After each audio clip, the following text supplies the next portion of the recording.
Safe exit নিয়ে বিদেশ নাকি বাংলাদেশি অবস্থান, নির্বাচনের পর অধ্যাপক মোহাম্মদ ইউনূস ও তার টিম কি করবেন, এমন প্রশ্ন এখন লাখো মানুষের মনে।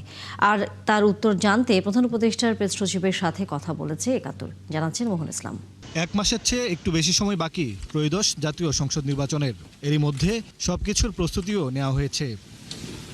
রাজনৈতিক দলগুলো তাদের নির্বাচনী কার্যক্রম চালাচ্ছে।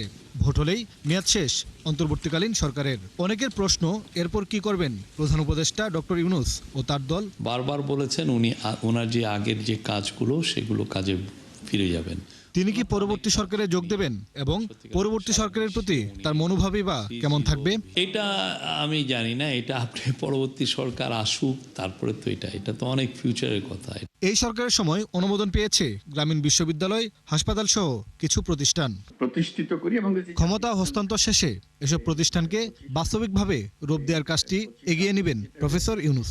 বাংলাদেশে উনি আরও সোশ্যাল বিজনেস এন্টারপ্রাইজ যদি আরও করা যায়, সোশ্যাল বিজনেস করা যায়, সেটা নিয়েও চেষ্টা করবেন। ওনার একটা ইউনিভার্সিটি করার প্ল্যান আছে, হাসপাতালের প্ল্যান আছে। নিজে ওয়েলথ অ্যাকুমুলেশনে বিশ্বাস করেন না এবং সেটা নিয়ে সারা বিশ্বে উনি বলেন। তো এই কথাগুলো তো গ্লোবাল কনটেক্সটে ইম্পর্টেন্ট কথা। উনি, আমি যেটা জেনেছি, উনি এই কাজে ফিরে যাবেন। সেফ এক্সিট নিয়ে বিদেশ নয়, বরং দেশে থেকেই প্রফেসর ইউনূস এসব কাজ করবেন বলে জানান প্রেস সেক্রেটারি, এবং নিজের ভবিষ্যৎ পরিকল্পনাও জানান শফিকুল আলম।